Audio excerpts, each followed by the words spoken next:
할렐루야. 오늘은 8월 3일 월요일 아침입니다. 말씀으로 또 하루를 시작하시고 또 한 주간을 시작하시는 여러분들의 삶 가운데 우리 주님의 은혜와 또 평강이 함께 하시길 기도하겠습니다. 우리 오늘 우리에게 주시는 하나님의 말씀, 계속해서 로마서의 말씀입니다. 로마서 6장 우리 1절부터 11절까지 말씀 우리 함께 먼저 봉독하시겠습니다. 그러즉 우리가 무슨 말을 하리요? 은혜를 더하게 하려고 죄에 거하겠느냐? 그럴 수 없느니라. 죄에 대하여 죽은 우리가 어찌 그 가운데 더 살리요? 무릇 그리스도 예수와 합하여 세례를 받은 우리는 그의 죽으심과 합하여 세례를 받은 줄을 알지 못하느냐? 그러므로 우리가 그의 죽으심과 합하여 세례를 받음으로 그와 함께 장사되었나니 이는 아버지의 영광으로 말미암아 그리스도를 죽은 자 가운데서 살리심과 같이 우리로 또한 새 생명 가운데서 행하게 하려 함이라. 만일 우리가 그의 죽으심과 같은 모양으로 연합한 자가 되었으면 또한 그의 부활과 같은 모양으로 연합한 자도 되리라. 우리가 알거니와 우리의 옛 사람이 예수와 함께 십자가에 못 박힌 것은 죄의 몸이 죽어 다시는 우리가 죄에게 종노릇하지 아니하려 함이니 이는 죽은 자가 죄에서 벗어나 의롭다 하심을 얻었음이라. 만일 우리가 그리스도와 함께 죽었으면 또한 그와 함께 살 줄을 믿노니 이는 그리스도께서 죽은 자 가운데서 살아나셨음에 다시 죽지 아니하시고 사망이 다시 그를 주장하지 못할 줄을 알미로다. 그가 죽으심은 죄에 대하여 단번에 죽으심이요 그가 살아계심은 하나님께 대하여 살아계심이니 이와 같이 너희도 너희 자신을 죄에 대하여는 죽은 자요 그리스도 예수 안에서 하나님께 대하여는 살아있는 자로 여길지어다. 아멘. 아멘. 우리가 오늘 보게 되는 로마서 6장의 말씀은 그런즉이라는 단어로 시작이 됩니다. 그런즉 우리가 무슨 말을 하리요? 은혜를 더하게 하려고 죄에 거하겠느냐? 6장 1절의 말씀은요, 우리가 어제 묵상하신 5장 20절의 말씀과 연관이 있는, 그리고 어떻게 보면 연결되는 그러한 말씀입니다. 5장 20절로 돌아가셔서 보시면 5장 20절에 이러한 좀 터무니없는 그 당시에 이러한 주장을 했던 사람들을 향해 사도 바울이 하고 있는 그러한 말씀을 보게 됩니다. 어떠한 터무니없는 주장이었냐면요, 이런 것이죠. 율법이 들어온 것은 범죄를 더하게 하려 함이라. 그러나 죄가 더한 곳에 은혜가 더욱 넘쳤나니. 여러분, 이 말씀이 무엇을 말하고 있는지 아마 아실 것입니다. 사도 바울의 이신칭의 믿음으로 말미암아 의롭다함을 받습니다. 율법을 잘 지켜서가 아니라 오히려 율법은 우리가 그동안 알고 있지 않았던 죄, 우리가 짓고 있었던 범죄함을 드러내는 것이요, 하지만 율법이 아닌 은혜로 말미암아 하나님의 크신 은혜로 그 죄가 씻겨져 나가고 우리가 주님을 믿는 그 믿음으로 우리가 의롭다함을 받습니다 라는 그 메시지를 좋게 말하면 잘못 이해한 것이고요, 어떻게 나쁘게 말하면 악용하는 사람들이 있었던 거죠. 율법을 지킴으로 우리가 구원을 받지 않고 오히려 율법은 우리가 죄인지도 모르고 죄책감 없이 사는 우리에게 더 큰 죄를, 범죄함을 들춰내 보였다 한다면 그 율법이 우리에게 참 도움이 되는 것이 아니지 않습니까? 오히려 은혜가, 그리고 은혜로 말미암아 우리가 구원을 받는다면 오히려 우리가 더 많은 죄를 지어서 더 많은 은혜를 경험하는 것이 우리에게는 더 유익한 것이 아닙니까? 라고 말했던 사람들이 있었다라는 거죠. 6장에 들어와서 사도 바울은 그러한 터무니없는 주장을 하는 사람들을 향해서 그게 도대체 무슨 말입니까? 은혜를 더하기 위해서 우리가 더 큰 죄를 진다라는 것이 어떻게 말이 될 수 있습니까? 어떻게 그럴 수 있습니까? 그럴 수 없습니다. 죄에 대하여 죽은 우리가 어찌 그 죄 가운데 살아갈 수 있습니까? 라고 강하게 그들을 향해, 그리고 우리를 향해 말씀하고 계시는 것입니다. 오늘부터 우리가 묵상하게 되는 이 6장의 말씀은요, 그래서 예수 그리스도의 십자가에 죽으시고 부활하심이 무엇을 의미하는가, 그리고 예수님께서 십자가에서 죽으시고 부활하신 이유가 어디에 있는가를 다시 한번 우리에게 설명해 주고 있습니다. 그리고 그것에 대한 대답, 예수님의 십자가에 죽으시고 부활하심의 이유, 예수님께서 십자가에 죽으시고 부활하셔야 했던 그 이유와 목적이 무엇에 있는가, 어디에 있는가를 오늘 읽으신 말씀 4절에서 이렇게 기록하고 있습니다. 그러므로 우리가 그의 죽으심과 합하여 세례를 받음으로 그와 함께 장사되었나니 이는 아버지의 영광으로 말미암아 그리스도를 죽은 자 가운데서 살리심과 같이 우리로 또한 새 생명 가운데서 행하게 하려 함이라. 아멘. 그 이유가 어디에 있다고요? 그리스도를 죽은 자 가운데서 살리신 것 같이 우리 또한 새 생명 가운데서 행하게 하려 함이십니다. 이게 무엇을 의미합니까? 지금 사도 바울이 하고 싶은 이야기는 이겁니다. 예수 그리스도의 죽으심과 부활하심으로 말미암아 새 생명 얻은 우리가 이젠 정말 진짜 제대로 진정으로 살아있는 자로 살아가기 위해서 우리가 기억해야 되는 것들이 있습니다 라는 거죠. 여러분 정말 살아계십니까? 새 생명 얻은 예수 그리스도의 부활하심으로 새 생명을 얻었다라고 고백하는 우리가, 저와 여러분이 과연 우리는 살아있는 삶을, 진정으로 살아있는 삶을 살아가고 있습니까? 오늘 말씀에서요, 그렇게 살아있음을, 그 살아있음이 무엇을 의미하고 있는가를 한 두 가지 정도 우리에게 설명해 주고 계십니다. 그 첫 번째는 무엇이냐면 2절에 나오는 우리는 죄에 대하여 죽은 자들입니다 라는 것이죠. 그럴 수 없습니다. 죄에 대하여 죽은 우리가 어찌 죄 가운데 살 수 있습니까? 그리고 6절에 내려가서 보시면요, 죄에 대하여 죽은 우리가 그 가운데 살 수 없습니다를 이렇게 또한 설명합니다.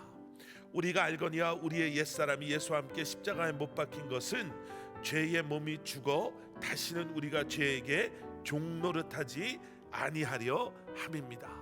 여기서 말하는 죄에 대해서 죽었습니다 라는 것은요, 그냥 막연한 죄에 대한 죽음, 이 이야기를 하고 있는 것이 아니라, 여러분 우리는 이제 더 이상 죄에 종노릇하지 않아도 됩니다. 죄의 그러한 힘, 죄가 우리를 더 이상 다스릴 수 없습니다. 지금 그 이야기를 하고 있는 거죠. 여러분 더 이상 우리는 옛사람이 아닙니다. 내 모습이 변한 것 같지 않고 내 모습이 그렇게 많이 달라진 것처럼 보여지지 않을 수 있지만, 그리고 때로는 우리가 예전에 힘들어했던 그러한 죄에 우리가 힘들어할 수밖에 없는, 여러분 그러한 연약한 모습을 우리가 아직 가지고 있는다 한다 할지라도, 여러분 우리는 죄의 노예가 아닙니다. 이제는 우리를 도우시는 성령님의 도우심으로 이미 죄를 이기시고 이미 죽음을 이기시고 부활하신 예수 그리스도와 하나 된 우리는, 여러분 죄의 유혹으로부터 이겨낼 수 있고 죄의 다스림으로부터 자유로울 수 있음을 기억하셔야 됩니다. 그리고 두 번째는요, 우리가 7절 이하에 보는 이는 죽은 자가 죄에서 벗어나 이제 의롭다 하심을 얻었음이라. 만일 우리가 그리스도와 함께 죽었으면 또한 그와 함께 살 줄을 믿노니.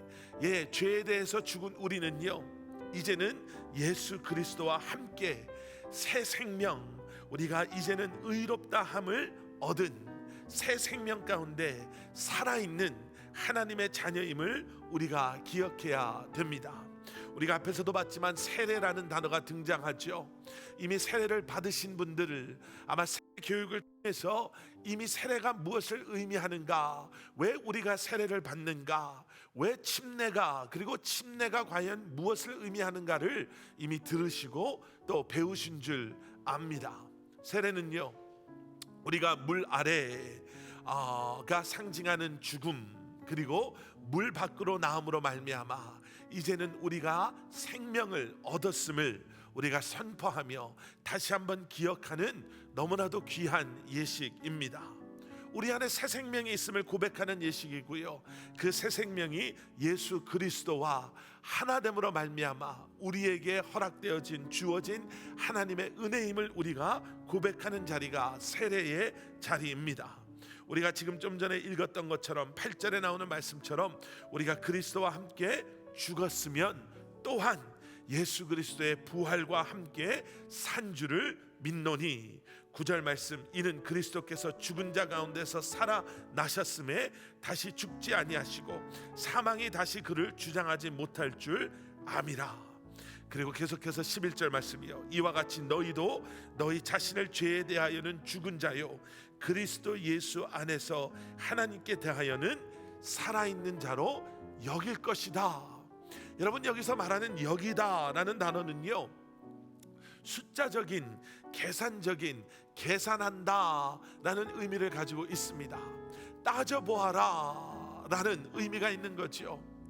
너희가 생각하는 그 어리석은 생각, 아하, 율법이 나의 죄를 들춰낸다면 율법은 필요 없는 것이고, 그리고 은혜로 우리가 구원을 받는다면 더 죄를 많이 지음으로 말미암아 더 큰 은혜를 우리가 누릴 수 있다라는 것을 따져보아라. 그게 얼마나 어리석은 생각이냐. 너희들이 따져보고 계산해보고 기억하고 여겨야 될 것은 무엇이냐면, 우리는 예수 그리스도의 죽으심으로 우리의 죄로부터 죽임당한 자들이요 예수 그리스도의 부활하심으로 이제는 새 생명을 얻은 하나님의 사람이다. 그러니 이제는 우리가 그러한 새 생명 얻은 하나님의 자녀로, 그리고 그러한 하나님의 은혜와 사랑에 합당한 삶을 살아야 하는 것이 마땅한 줄 믿는다. 여러분, 오늘 말씀을 여러분들이 잘 아시는 한 이야기로 마무리하려고 합니다. 우리가 잘 아는 신앙의 선배들 가운데요, 그들이 예수님을 처음 만나고 구원받았음을 확신했던 그들이 부고장이라고 하나요? 어떤 분이 돌아가셨을 때 그 죽음을 알리는, 그 부고를 알리는, 죽으심을 알리는 부고장을 돌렸다, 뭐 이런 얘기 들어보신 적이 있으시죠? 그래서 그 부고장을 받고 눈물을 흘리며 사랑하는 친구가 죽었다라는 소식을 듣고 장례식을 한다라는 곳에 왔는데, 거기에 멀쩡히 살아있는 친구들을 보면서 그 친구를 보면서 너무 놀라서 화를 냈을 때, 우리의 믿음의 그런 선배들이 그런 얘기를 했다고 하죠. 내 옛사람은 죽었습니다. 그래서 내가 이것을 돌린 것입니다. 그런데 내가 예수 그리스도 안에서 새 사람으로 태어났습니다. 그리고 내가 이것을 여러분들에게 알리는 이유는, 내가 그래서 새롭게 태어난 내가 옛날의 나로 돌아가지 않도록 여러분들이 나를 좀 봐달라고, 새로워진 나를 기억해달라고 내가 이러한 자리를 마련했습니다. 여러분, 때로는 우리에게 이러한 의지와 믿음의 결단함이 필요합니다. 오늘 이 말씀을 죄에 대해 죽고 하나님을 위해 살라 라는 제목으로 오늘 우리가 함께 말씀을 묵상하시는 로마서 6장 1절부터 11절 말씀을 다시 한번 깊이 묵상하시며, 여러분, 이러한 믿음의 결단하심이 여러분들 가운데 있으시기를 기도하겠습니다. 나는 죄에 대해 죽었습니다. 죄의 종노릇, 죄의 유혹에 내가 흔들릴 수도 흔들릴 필요도 없습니다. 나는 그때마다 나와 함께 하시는 주님을 바라보고, 이미 이기시고 죄와 죽음을 이기신 예수 그리스도를 바라보며 십자가를 붙잡고 내가 살겠습니다 고백하시며 결단하시며 이 한 날도 승리하시는 여러분들 되시기를 주님의 이름으로 간절히 축원합니다. 우리 함께 기도하시겠습니다. 사랑의 아버지 하나님, 예수 그리스도의 십자가의 사건으로 우리는 이미 예수 그리스도와 함께 죽은 바 된 우리의 과거 죄와 우리의 연약함과 우리가 가지고 있는 상처들로부터는 죽은 자들, 하지만 예수 그리스도의 부활을 통해 이제는 새 생명 가운데 하나님의 자녀로 새롭게 태어난 자들임을 이 시간 기억하고 고백합니다. 더 이상 죄의 종노릇하지 않게 하시고 우리의 과거에 묶여 있지 않게 하시고 우리의 연약함에 휘둘림 당하지 않게 하시고 이제는 우리 안에 우리와 함께 하시는 성령 하나님과 동행하며 주님께서 원하시는 하나님의 자녀로 이 한날 살아갈 수 있도록 믿음으로 결단하고 다시 한번 주님을 바라보며 이 한날을 시작하는 저희들 되게 하여 주시옵소서. 감사드리오며 이 모든 말씀 예수 그리스도 이름 받들어 간절히 기도드렸사옵나이다. 아멘.